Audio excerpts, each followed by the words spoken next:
You're welcome to this news on Equinoxe Television. I am Bable Jonathan. In our top stories in this edition of the 6 p.m. primetime newscast on Equinoxe Television, hundreds of students of government schools in Bonaberi, Douala 4 subdivision hit the streets saying enough is enough. We want our teachers to be paid. We want to write our examinations.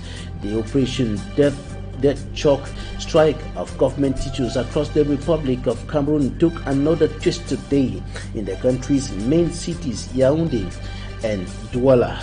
Hundreds, thousands of families rendered homeless in a single neighborhood in the Douala 1 subdivision.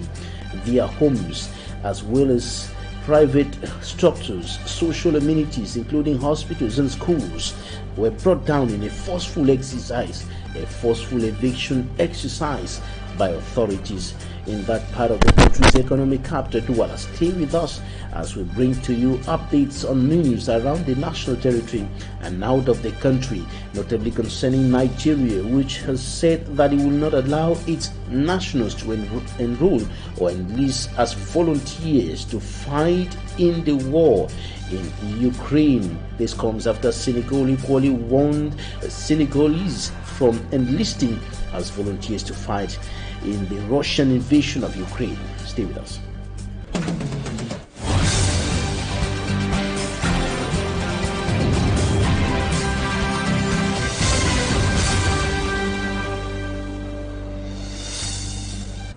The Operation Death Chalk strike of government teachers across the Republic of Cameroon took another twist today in the country's main cities, Yaoundé, the political capital, and the economic capital, Douala. Hundreds of students were on the streets today in the Douala 4 subdivision protesting against the poor treatment of their teachers, and they said enough is enough. We want our teachers to be paid. We want to write our examinations.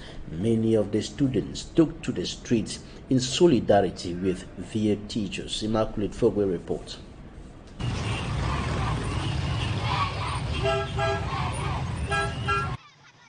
It is school time, but students of Government Bilingual High School Mabanda in the Douala 4 subdivision are out on the streets of Bonaberi to amplify the ongoing teacher strike. After not being able to sit in for the fourth sequence examinations due to the strike, the students forced their way out of the school gate to protest. A situation that provoked the dissent of the brigade commander of Mabanda on the school campus.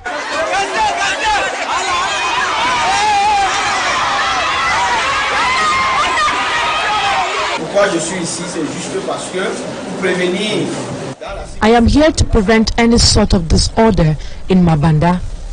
You may have reasons to revindicate, but your manner of approach is what we don't want. Administrative authorities have met with some teachers, and I think the government is fighting hard to address the issue. You people should stop manipulating the children. According to the teachers, they did not instigate the students to go to the streets and protest.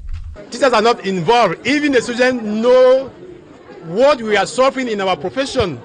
They know it seriously, even more than you. Then we can say we are not responsible of any behavior of the students. They went ahead to cite some of the reasons for the strike action while promising not to stop until their plights are taken into consideration. Somebody working for 12 years without even an advancement. Somebody, the government owe your grow load that you have been, your arrears, that you have been working in the government without any payment for 4 or 5 years. The money is not coming out. So you see, it's a problem that is traumatizing the teachers. And they've been persevering this problem for a very long time. And you see, you have reached a moment, you understand that it's not only a situation of Mabanda. Most of the colleges right from north to south. So it shows that it's a common problem. A similar situation is seen at Government Bilingual High School Bonasama in the Douala 4 subdivision. Messages urging the government to pay their teachers have been written on the doors, walls, and at the school gate. Effectively, we are really dissatisfied with the situation in this country concerning advancements. I will not imagine that we are in a situation where we do advancement decisions will come out, But for you not to have the payment, it is just becoming very normal that a percentage of it is deducted by some individuals in the ministry. And so often, things like 20%, 30% of the reduction of the advancement has become very normal language to be used in the country. And we are dissatisfied about that. We are not happy with the situation. I think that's the highest thing that I'm striking for. For over 2 weeks, students of government schools across Cameroon have not received lectures. Educationists say the strike action will have a devastating impact on the students, especially those in examination classes. And the students in official examination classes in the government bilingual high school, Bonisama in particular, were actually demonstrating, expressing concerns about the fate, expressing concerns about the upcoming official examinations, and the simply demanding that the government, the education authorities should pay their teachers so that they can be taught and well prepared for those official examinations. They are worried about their future and what is going to happen if they don't perform well in their official examinations. And even those who are in transitional classes are also concerned, worried about their performance that could be adversely impacted by this strike that's been going on for over 2 weeks now. In the nation's political capital, Yaoundé, the teachers are also on strike, teachers of government schools. And in some of the schools, the teachers were actually present, but chanting songs, songs demanding for the right, songs that are expected to mount pressure on the education authorities to respect the rights as far as career advancement, arrears, and other working conditions are concerned. And this demonstration of teachers has been going on for over 2 weeks now, and the teachers say they are bent, they are determined on pressing hard until they get solutions to their plight. Thousands of families rendered homeless in Isenge neighborhood in the Douala 1 subdivision. Their homes have been destroyed, and of course several homes, thousands of homes, and of course structures, social amenities including schools and hospitals have equally been demolished in the forceful eviction exercise in that part of the country's economic capital, Douala. And this has been happening again and again over land quarrels, over land issues in the country's economic capital, Douala. And forceful eviction has become a thing of almost every day, and tens of thousands of families rendered homeless like this. And of course, not only rendered homeless, but deprived of some of their belongings, including private properties that are destroyed in such forceful eviction exercises. We have greater details on this from me, Armstrong Sander, in this report. For me, Armstrong Sander, bringing to us greater details on what is happening in the neighborhood of Isenge in the Douala 1 subdivision, as far as the forceful eviction of inhabitants of a large portion of that neighborhood is concerned. Thousands of families rendered homeless, thousands of families who find themselves today in very difficult conditions, lamenting and sending distress calls to the Yaoundé administration. For me, Armstrong Sander.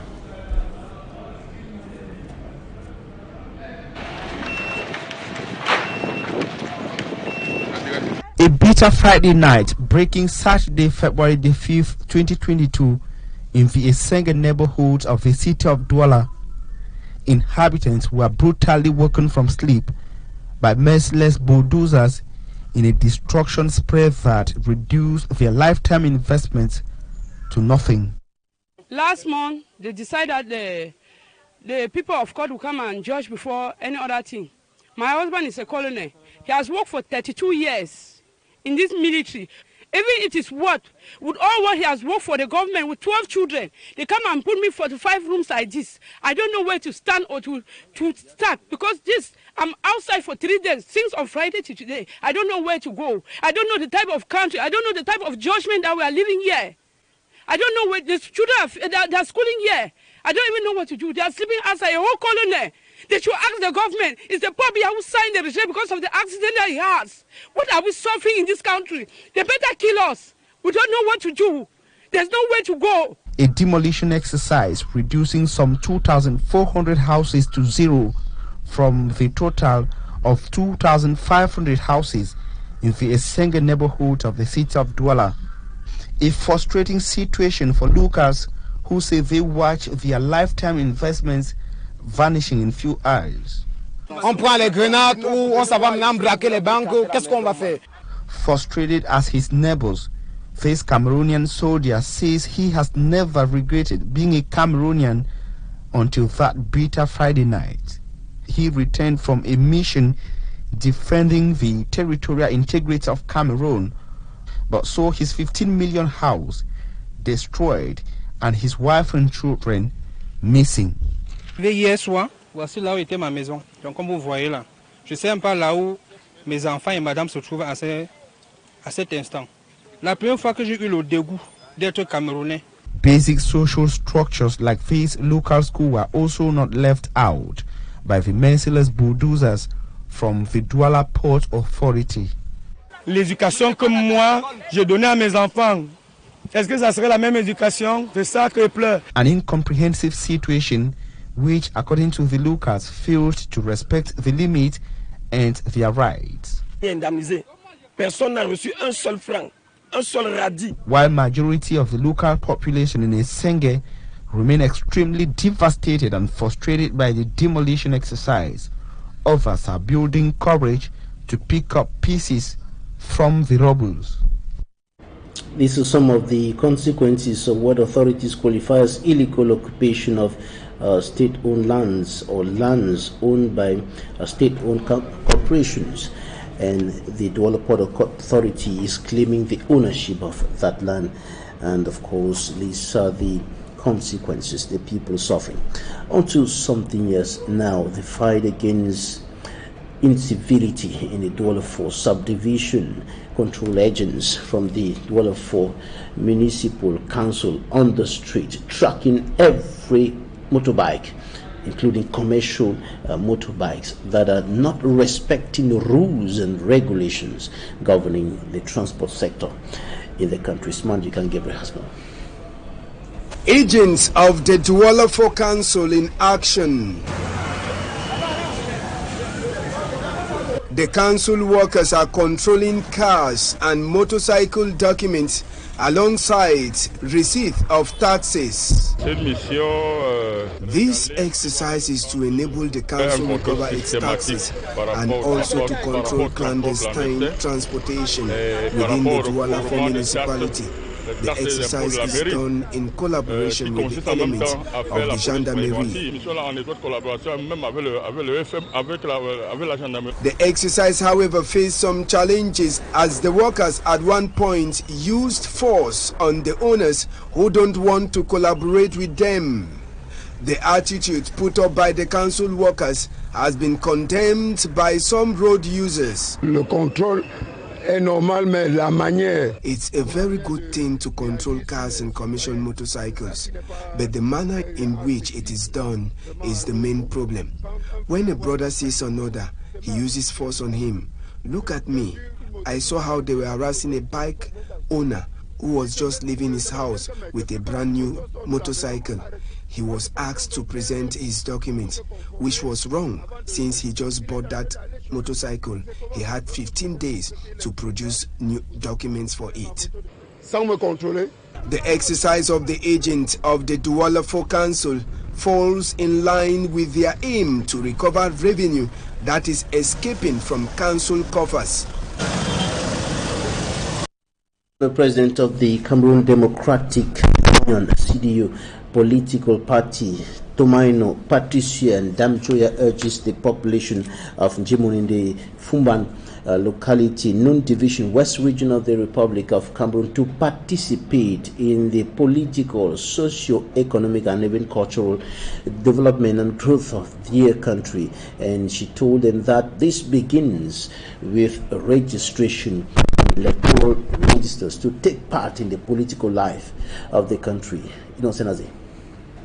Tomaino Patrician Damjoya, president of the Cameroon Democratic Union Party, singled out Njumum to sensitize the population to register their names on the electoral list because of its historical background. This to give the people the deserved privilege.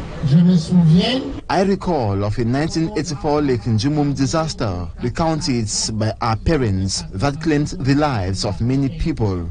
If we are in Njumum today to recall this incident, then the CGU needs a standing ovation because since the disaster occurred till present, no one of the ruling regime has thought of returning to this place. The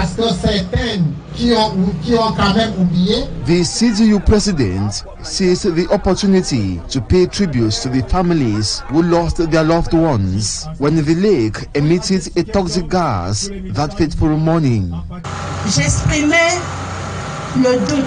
I was expressing doubts of the 1984 lake disaster because on one side, some persons were talking of a plane that dropped a toxic substance into the lake, and on the other hand, scientists purported that it was a natural phenomenon, a concentrated gas that was emitted by the lake.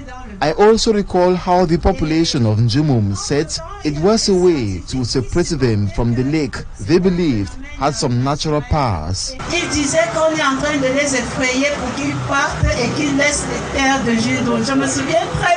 her sensitization message, Tomaino Patricia Ndamjoya urged the people to have their names on the electoral list and decide their fate when it's election time. Nous avons les mêmes droits et les mêmes devoirs en tant que citoyens. She believes and reiterates it is only through the CGU transparency that good governance, development and change can be achieved. Ahead of the 2022 International Women's Day, female lawyers in the Southwest Regional Capital, Boya, enhance or step up the fight against inequalities, poor treatment, unjust treatment, and poor perception of lawyers, female lawyers in particular.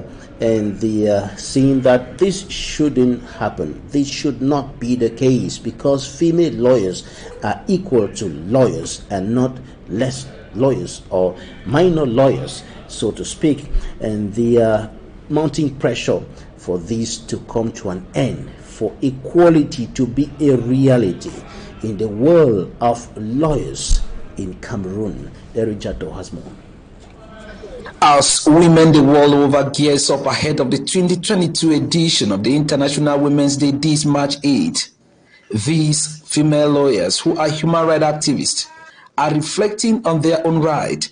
They say in Cameroon gender parity and the legal profession are at extremes, as some of their kind are with the opinion that certain matters cannot be entertained by a female lawyer. Let the women lawyers know that they are as equal as their male colleagues, the male lawyers. Because there has been an old-time tradition of saying that there are no ladies at the bar. Ever since I became a lawyer, that has been a burden on my mind to dispel that belief that there are no ladies at the bar. Organized by the International Federation of Women Lawyers, FIDA Cameroon, during which its president, Mafo Barrister Gladys Mboya, called on female lawyers to step up and advocate for their rights in order to bring equality between women and men for a sustainable future. And I had to let them know, and there was no better time than now. This is a Women's Week, and look for ways to better forge ahead with our objectives of empowering women, enhancing their status, and promoting their rights. The one-day symposium, which took place in Limbe, also witnessed the presence and recognition of some key figures who have had their names printed in the legal profession. Yes, they are very humble, and to see that FIDA is waxing strong. Top among, Barrister Weleji, the first female lawyer in Cameroon.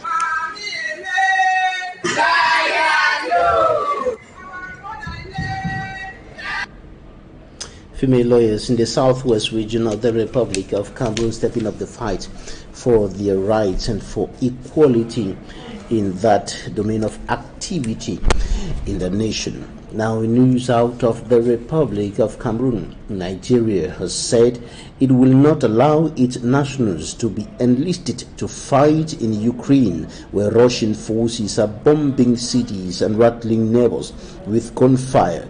It is the response of President Buhari's country to allegations of recruitment of volunteers in Nigeria to fight on the side of Ukraine. Nigeria's foreign ministry said the Ukrainian embassy had denied any role in the alleged exercise. However, the statement says the embassy confirmed that a number of Nigerians had approved its indication, had approached them indicating their willingness to join the war. And the embassy also distanced itself from claims that it was requesting $1,000 from each Nigerian volunteer for an air ticket and a visa. It comes days after Senegal warned against volunteers enlisting to fight against Russian forces in Ukraine.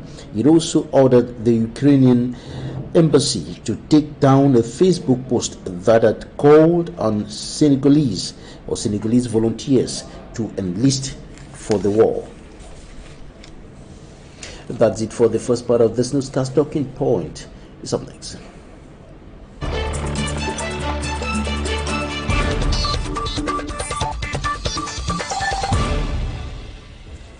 Chief Ewunkem Francis Atabong, President of the National Union of Energy, Water and Mines Workers of Cameroon, Sinatec Water and Energy Solution Consultant, joins us online to discuss the issue of poor electric energy supply in the Republic of Cameroon. You're welcome. Thank you very much. All right. What's your analysis of this problem that seems to be growing at this particular point in time? For some weeks now, it has been increasing, this problem of poor electric energy supply affecting Cameroonians from the big cities to the hinterlands. Yes, thank you very much. The supply of energy now has been disturbed with the climatic situation as the government we as the sector are with what we're seeing as far as supply Cameroonians is concerned. The government just recently that the supply of energy has been disturbed because of climatic conditions. Yes, it's partly true, but there are some other reasons. Yeah, can the climatic conditions or climate change highlighted by the Minister of Communication and Government spokesperson to justify the energy supply problem? Can it justify the fact that Cameroonians are unable to go about their daily activities as usual because of poor electric energy supply, not only in remote areas but even more so in urban areas, urban centers, major towns like Douala and Yaoundé? Yes, indeed. The main cause is climatic situation, but there's another cause, which is the return on the investment in that sector. Because the government took a special decision to put in place to construct new dams for the irrigation of the water that is being used to produce electricity. But all these policies came into effect very late. And now we have the actors in the sector that you have EDC, you have Senator, you have NEO, and some other actors are quite in difficulties now because they put it in place, they put in service the dam of Lumpanga, which is to supply East region, help to supply East region, is it's a little bit late. There's another policy that was to intensify some connection issues there with Chief Ewunkem Francis Atabon, who is the president of the National Union of Energy, Water and Mines Workers of Cameroon, and he is a water and energy solutions consultant joining us to analyze this permanent, so to speak, problem of electric energy supply, poor electric energy supply. And just to say that several enterprises, including Equinoxe Radio and Television, in the heart of, or the economic heart of the economic capital of Cameroon, Accra, has been functioning or have been functioning on generators with all the costs that it goes with, fuel and all of that. And this has been a serious hindrance to economic activities, not only here in Accra, but across the town of Douala and across the Republic, where this problem has been there for several years. It's not been changing, and right now the government is blaming the whole situation on climate change. Chief Ewunkem Francis, if you're still with us, what do you think? All right, I have indications that the connection is quite poor, and we're going to be putting an end to this edition of the news. We'll be back tomorrow to discuss more. Stay with us. Bye-bye.